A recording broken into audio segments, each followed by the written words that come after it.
What is up with this month being a return for every different anime and manga?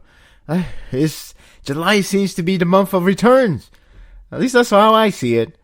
I mean, I was just talking about Greymon back in the last episode, and now here I am talking more about this return for Berserk. Yes, Berserk is coming back too. I mean, it didn't disappear forever. It didn't disappear a year, half a year, more than half the year, whatever. But it's coming back. So, but before we talk about what's up with this month being a return of the series that got on a hiatus or just a series that's been done with, this is episode 28 of Sparda's World Podcast. So, yeah, I'm still mixed about this whole return and return. Not that I'm saying that these returns are not necessary. Actually, I'm happy for them.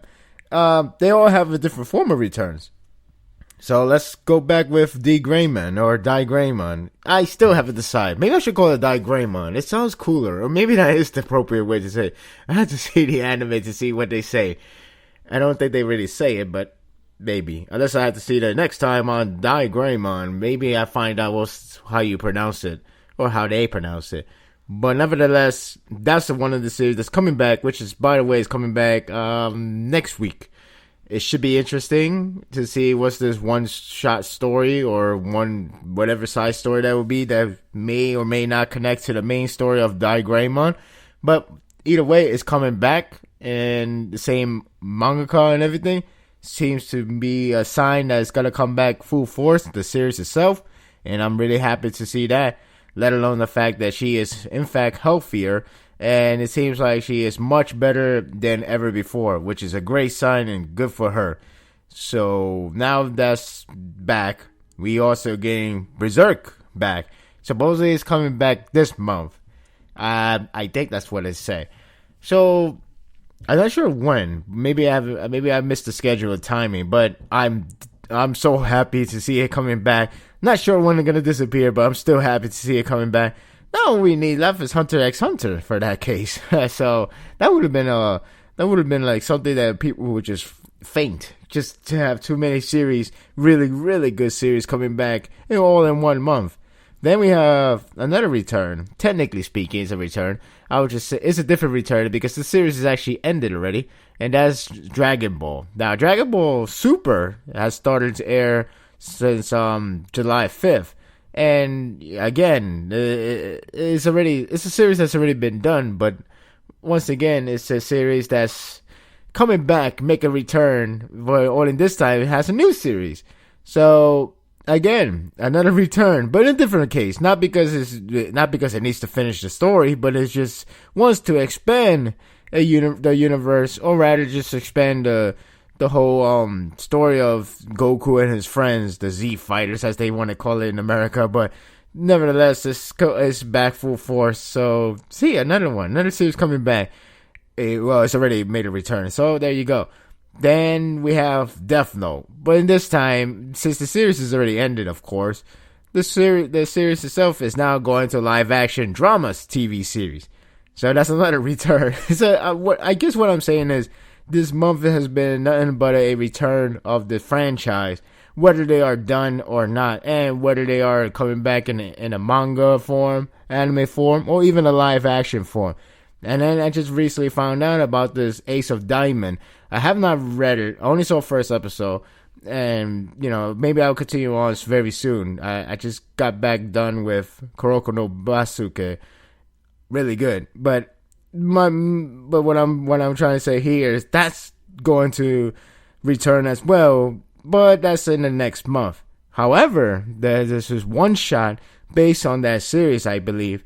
It's coming in July 15th. So sudden, but it is coming back. I'm giving you the sense of, I guess it gives you the idea of that it's not only it's returning, but it's gonna give you that little hype up boost with this one shot they're gonna do. I don't know what is actually going on in the series, but from what I was told, I think they're going to a new year, that a lot of things is going to change, as well as some characters, because I think I remember in the first episode, a lot of characters, well, not a lot, but there are characters that are coming from third year, which, by the way, that's the last year of that school. And once you pass that year, you go into whatever you're going to the next level, like college and whatever. Basically, I think we're gonna go to see a lot of new cast member in that series. But again, I probably don't know exactly what's the situation. But it's saying what's been told about the whole New Year's thing and stuff like that. I guess you could say the mark of a new generation. But then again, we are going to focus on the same main character. But nevertheless, it's coming back. So more series are coming back. Now what we need is Hunter x Hunter. Would that be nice? But we'll see what happens. Maybe it will never return. Maybe those bookstores are correct. Maybe the series is done. Maybe. So pretty much that's all the news I got. There's a lot of news going on with the Comic-Con in San Diego. Really good stuff, especially like the Batman vs. Superman newest trailer, which is spectacular.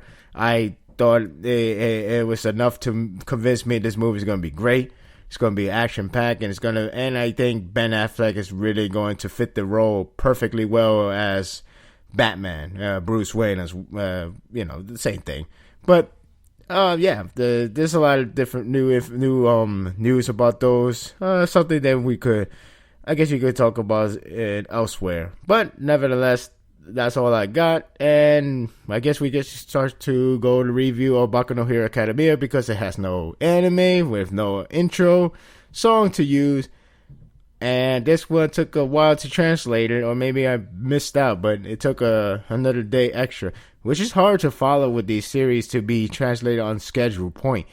It sucks that that's the case, but what can you do, Either way, I still support these guys to do this translation. It's not an easy task. So, I still give them credits for what it is due. So anyway, it gets to the review right now. So, Boku no Hero Academia, Chapter 50. So now that Boku no Hero Academia has hit the big 5-0, it's no wonder this chapter has been explosive and goes to the most interesting route to date. With this whole entire arc being just not only a training arc, but now is going to be involving with the villain and, of course, the avengeful of Eden, or Tenya, as I'm going to call it for now, unless he's going to change his name from this point forward, thanks to the end of the chapter. But it seems like that guy is changing his name for the sake of vengeance. So it's like he won't change the name until he meets that guy Stein, which he end up meeting at the very end of the chapter. Nevertheless, this chapter was pretty interesting because the fact that it's no longer that much of a training, but now is now time to see what's going to happen for the two characters, Deku and Tanya. Especially they're gonna cross paths, and hopefully Deku will get in time before Tenya gets in the most devastating development he's going to go through. It's hard to say where he's going to go. I don't really believe Stein will get killed off in this arc, or maybe get defeated but retreat, because the thing is the villains are now going all out and in one city, and they pretty much are going to take it down, or whatever how they want to do with the city itself. Anyway, to go beginning, we have Deku just still doing his training course, and now they want to go to the phase 2 of the training, and that is pretty much doing the villain cleanup, which is pretty much what it's supposed to be doing in the first place, at least according to Gran Torino. But yeah, so now let's see if Deku has progress and see if he could take down a villain or two. And at the same time, he was worrying that Tenya is everything's okay, and she should think about contacting him, because again, the way how it's foreshadowed in the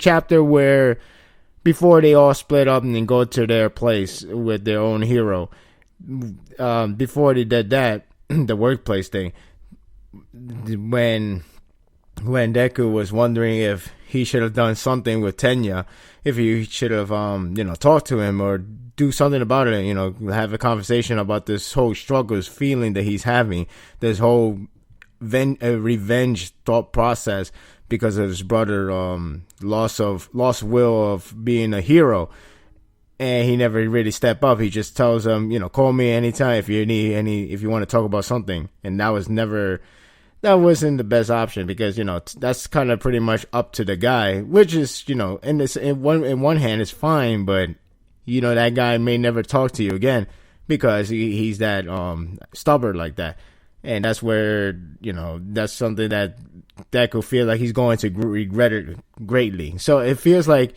maybe the next chapter or so is going to be something that he really do feel regret, and maybe Tenya is really going to change drastically, or maybe he will learn something in a good positive note, and hopefully he doesn't become an anti-hero, but we'll see how this goes down. So we go see Tenya. We're in a hustle city, and the one in the hero pretty much got the idea that he went to his workplace just for the sake of getting revenge for his brother. And he's telling him you cannot really make this kind of decision. Don't be like a vigilante or stuff like that. Heroes should be doing for the good cause. Don't pretty much is saying revenge is not a good thing. It's bad. Don't do it for a personal grudge as a hero. So Tenya understands all that, and he appreciates that. He really doesn't know how to handle the emotion he's having. So in other words, the emotion is getting the best out of him. And now the villains are finally show up. The villain alliance, Stein, Tamura, and it shows up. Stein pretty much went head forward quickly as possible, and Tamura is just there watching with Black Mist, which Black Mist caused to bring out the entire other reinforcement, which pretty much going to give you the idea that this is going to be one hell of a battle scenery, one hell of a crisis that this city is going to go through. And then nevertheless Deku managed to get in time where Hustle City, well, he's nearby Hustle City, but he managed to get in time to see the villain striking the attack where the hero actually crashed into his train. So, yeah, and then, right away, the villain alliance is pretty much like a bunch of no moves. So, not good. And then Gran Torino, proving that he may be old, but he can still kick ass. He pretty much straight off speared the crap out of that one. And now Deku realizes something's really bad going on near where Aiden's is at, or, Tenya is at.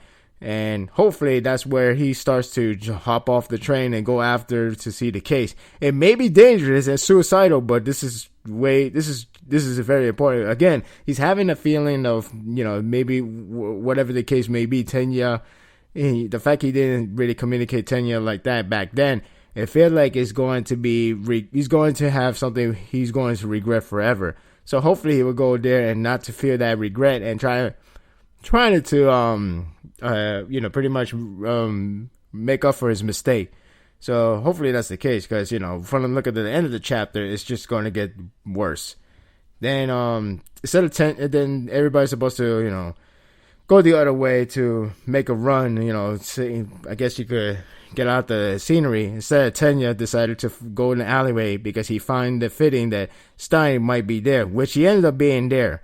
And already he had no chance at that point, since Stein make a swing and almost decapitated him, only knocked his helmet off. But geez, imagine without the helmet.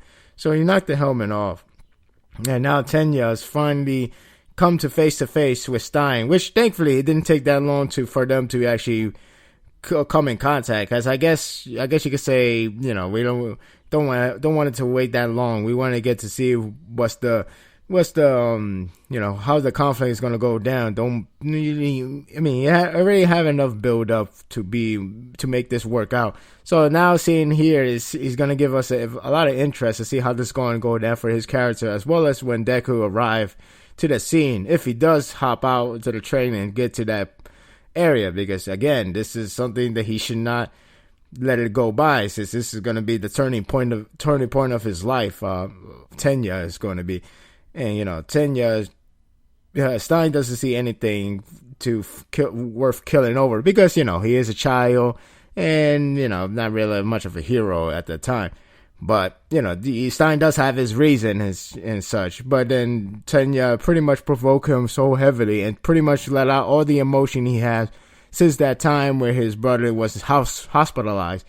And then he would claim that he would take his brother's name, Ingunium, as he would now take that name in order to avenge his brother by finishing him off. So that's where Stein gets pissed off, and the chapter ends when he tells him to die. So now Stein is not going to hold back or going to leave and abandon him. He's really going to kill the guy, or just make him lost the will of being a hero, as in like losing the leg or losing the arm or whatever. Either way, it's going to be something pretty damn heavy. So other than that, pretty interesting chapter. And as thankfully the whole training thing, there's nothing wrong with the training. It makes sense. It was interesting to see the training.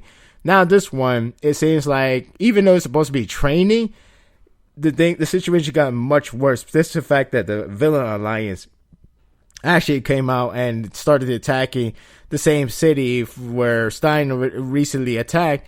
And they go into, and I guess Deku and Aiden's going to, like, I guess you want to say S rank level of taking out a villain. I don't think they have the rank like that. I forgot there was a rank, but I forgot how it goes. Actually, I do remember some of it, but I had to repeat the chapter just to make sure. I don't want to make a bad assumption. But basically, the fact they're fighting a villain, not like a henchman, not just a henchman, but rather like a mate or one of the bigger villains like Stein or Tamura, the one they had trouble with back in two arcs ago. So this one should be interesting to see where this is going to go down, especially for Aiden, or Tenya as you want to call him. And I really hope he doesn't go down to the bad path, as in like an anti-hero or something like that. He would be a character that I would never guess he would be like that.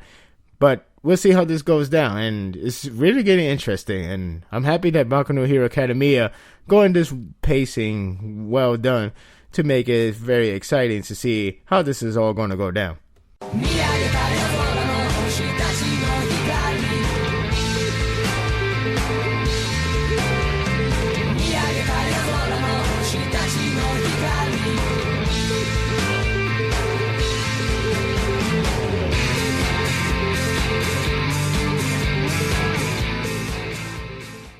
Just when you think we're done with flashback, apparently we got one more flashback, and not much to say with that flashback. I get the idea where it was going with, but it seems like it could have done differently, or it could have been more better, because the way we have right now is kind of underwhelming. In fact, the entire chapter or even the event all together with the flashback from this whole friend chapter. This is friend chapter 4, and it was underwhelming in a way. It doesn't help the fact that it's sort of promising in the way how it's choreographed the fight for a moment, and then everything else become one-sided, which is a downer. But I get the message that it was going with from the flashback, but it could have been a little bit not so one-sided. And, the whole ending of the flashback, well, I understand, it's still underwhelming. Other than that, this chapter was, it was fine. It was a fine chapter. Not much to say. It was the conclusion to everything. The fight went on. Again, Boss B was just having a hard time just to take down this guy, Jugram, his, I guess you could say his best friend. And, basically, he wouldn't stand down. He would not get down. Even though he gets badly damaged, he still want to fight on. He keep doing burner finger 4, and then when they still fighting on, you get the flashback where pretty much Jugram is just now a very hard ass guy, bodyguard. This guy who was like, oh, we could fight. We Stir Ritter could fight each other just for the heck of it, just for a little bit. The boss don't need to know. He's like, oh no, I'm watching. He's bringing a hard ass. He's strict now. And, that was pretty much the entire flashback point. It was like, oh, Stern Ritter cannot fight each other because if they are caught to be fighting, they will get killed. That was their punishment. So, Jugram becomes strict with that now, and that's pretty much what the flashback is pretty much telling you. Though it could have shown more with the friendship between Baz B and Jugram. I get the idea that that he's strict. Fine, I get it, but I just wish there was a little bit more to it, and I wish there was just more sign between them falling out part, besides just the fact that he just became straight. Maybe it could have been like, addressed to each other about their friendship and stuff like that. It don't need to be that detailed, but it should not be this underwhelming, but you get the idea that Drew Graham just changed. He pretty much did a 180 instantly, literally instantly, from the last flashback to this one. And, the one that saved the chapter pretty much is Bass B, once again, final monologuing the last moment with him and Drew Graham. Always wanted to fight him, and they've been the Stern Ritter, like, for a while, but you always want to fight him, but you always keep dodging him. You never want to agree with him because, again, he followed by the books. He's pretty much a strict, hard-ass guy of Youch right-hand man. So, it bothers Drew Graham. I'm sorry, it bothered Bass B for so damn long, and now they got to fight each other, which ends up being a huge one-sided victory for Drew Graham. And, again, this guy did everything he can, burning full finger, and he still lost. He had one shot. He didn't get one shotted because, he fought on too long. But, it was still one-sided because Drew Graham just there just to kill him. And he managed to do that. Bass B, final words to him was, I thought losing to you would be more shameful.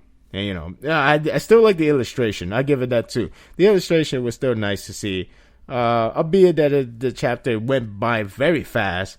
So, then he just falls to the ground. Drew Graham went to the stairs, continued his work, and that was it. Bass B, I guess he died. And, it's understanding how he felt with this whole situation between him and Drew Graham. Kind of wish there was a little bit more to it besides being the fact that they want to work together. I guess you could say working together to kill Youch is enough, which is fine. But I kind of wish the later process between him and Drew Graham, such as the time where Drew Graham becomes a right-hand man of Youch, it pretty much become a strict, hard-ass man. I wish it was like a little bit more showing rather than just him just saying like, by the way, I'm strict. That's about it. Which is, it could have been dealt with one page, if not just two. Instead, it took like 3.5 pages. Not necessarily needed. And yeah, again, there's a lot of panel wasted. Not too much. Not in the bad way. So again, there's some good illustration to be shown, which is fine and all. But everything was one-sided fight. The flashback, this one flashback kind of wasn't needed. It just felt underwhelming. I don't know. To me, it felt underwhelming. I don't hate this whole scenario between them. I appreciate with the whole Stern Ritter connection. It's decent enough to do that.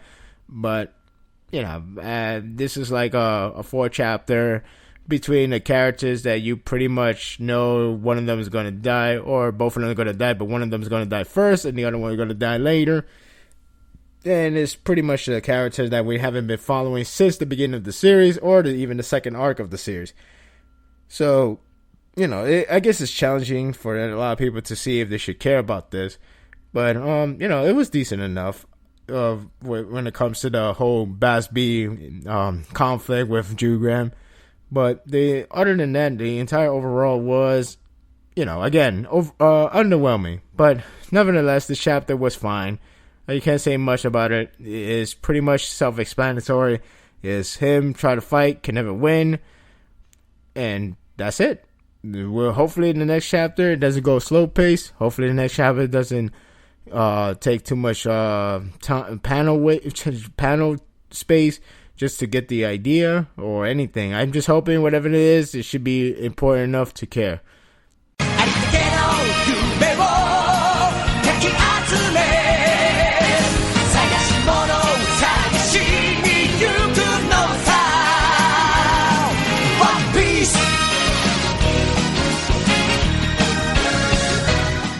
This is going to be just as long as the actual arc itself. This aftermath of Dressrosa arc is going to be just as long, or if not half as long. Okay, maybe not really, but it's going to be a long conclusion. Maybe 3 more chapters, 2 more chapters, maybe. this still continuing from this whole aftermath of this whole entire arc, which I don't mind because that arc itself was too long and it needs to be addressed properly. It needs to address a lot of things, so it has to be dealt with. And I'm really liking this whole aftermath so far, bringing a lot of possibilities where this next story would take place or where it's going to be heading for these Straw Hat crews. So, pretty good chapter to showcase so many turning events after the defeat of Don Flamingo and his family, which, by the way, brings up to the point that this is how significant this loss of Joker, as he is part of one of it, and the idea that because of that one defeat or the fact that it took him down, it doesn't just change the effects of one island, it changed the effect for an entire world, and it has a different effects to everyone else. So this is significant, and I guess that's why this whole arc took so long. I mean, granted, it could be many different reasons, but the fact is, Don Flamingo, that one of the hardest bosses up to date, in terms of like having a one-on-one duel, not to showcase a power like you always get from the earliest series of this, with like such as seeing like one of the admiral, they try to fight on, they lose, but it's not like a one-on-one real fight. It's just more like a conflict that just demonstrate the power, how these Marines or Shichibukai can be so incredibly powerful and whatever like that. This one, it was an actual one-on-one fight, and this was perhaps the hardest one yet, the biggest one yet, and you can see the effect that's going across the world to be more than just one island. Not only to the pirates, but also to the Marines themselves as well. So going with this chapter, we got this whole surprising apology from a Marine, no less, Fujitora, and King Riku told him to raise his head. And of course, this is live broadcast. This is something that Marines will not take it so well. Actually, more of the world government won't take it so well at all. And King Riku is already ordering one of the guys. I think his name is Tank. The Tank. There's a lot of characters, a lot of gladiator characters. It's hard to remember a lot of them. Trust me. He tells us to take shelter the pirates in the palace in order for the Marines not to arrest them, prevent that from happening. But then that's where the effect starts to come in, where we see one of the place where Sakazuki, or also known as Akaino, also known as the guy who is mostly hated by millions of fans because, he's such a dick. Yeah, I hate his attitude. I too hate him as well, but in a good sense. Not like I hate him because the character is written bad, but the character is so awful, as in like such a despicable villain. In that kind of sense, the way how he works, the fact that he had a hard time with Akuji, or now known as Kuzan. The fact that he's just extremely hard ass, extremely written by the books, extremely asshole. So now we get to see him now with all facial hair and all. We get to see him talking to Gurosei, those old men, part of the world government. They were having a conversation and pretty much get the idea. Pretty much we learned about the whole Don Flamingo being no longer a Shichibukai. News was actually set up by them, and that they're doing that just for out of whim. They don't even Sakazuki didn't like that, and pretty much tell them don't do it again, even though Guru said just say I don't give a crap what you think. So they're gonna leave that to the CP0, those damn celestial dragons, and they do blame him. They do blame him with the whole Kuzan joining Blackbeard, which I don't know. I wasn't aware of this, or I forgot about this. Maybe this is new to me. I think this is new to everyone else. But, him joining to Blackbeard? Why? That's something interesting. And then that's where this one Marine guy come out with the bursting news that Don Flamingo is taken down by Straw Hat Luffy and Law. Which, again, they recounted that, damn it, again, that kid ruins everything. And this one is a heavy one because, again, it not only just affected that one island or just the marine, but it affected the multiple places that has to. They use the power. They use the whole the weapons. The whole smile. The Joker. The Joker. That's his alias. But now he's defeated. Now they have no weapons, so they are forced to surrender. Now a lot of battles that's going around the world is now much easier because they are lacking reinforcement, lacking power. Firepower, and now everything gets easy. Everybody's getting really upset that Joker didn't really do any much help because he's defeated. Nobody knows, or now they know, probably, whatever the case may be. But the fact is really make a huge difference in terms of, like, it's like a video game. You take down one city, you overtake that city, and you could end up getting more money, more stuff. But in this case, you take down one city, whatever is going on around the other places, their reinforcement is lacking, their firepower is lacking, and so on. So that's the case where this effect going. And we get to see the supernova, or the worst generation, once again reacting to this whole news. The most interesting one is the whole Kid's alliance. His alliance he formed. We get to find out what his goal is, and the goal is to kill. Their targets is to go after Shanks. This is crazy because Shanks is broken. It's just broken as hell. To be honest, I don't think we ever see him fight, but we get the idea he is damn powerful, and he is part of the whole. The strongest person, the strongest pirate. The one of the strongest, the whole four emperors one, the whole thing is baffling to even think about that idea because Shanks.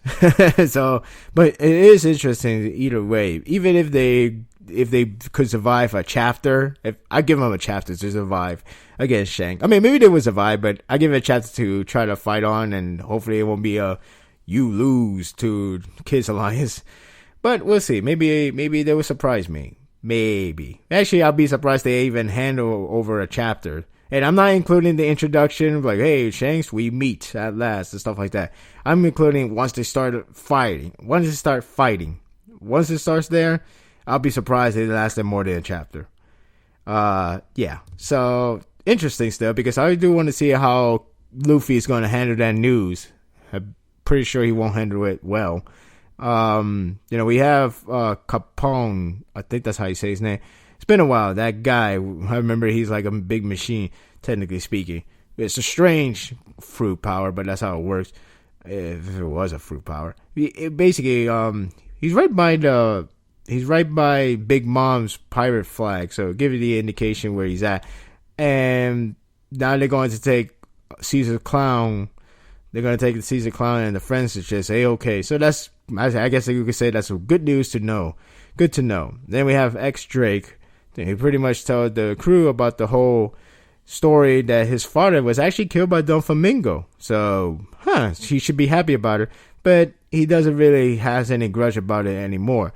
Maybe after the defeat, he doesn't have a grudge anymore. Or maybe he just doesn't have a grudge at all. But interesting to see that his father technically indirectly got avenged, even though he doesn't really care or doesn't really hold any grudge. The main problem, though, is the fact that they found this whole news.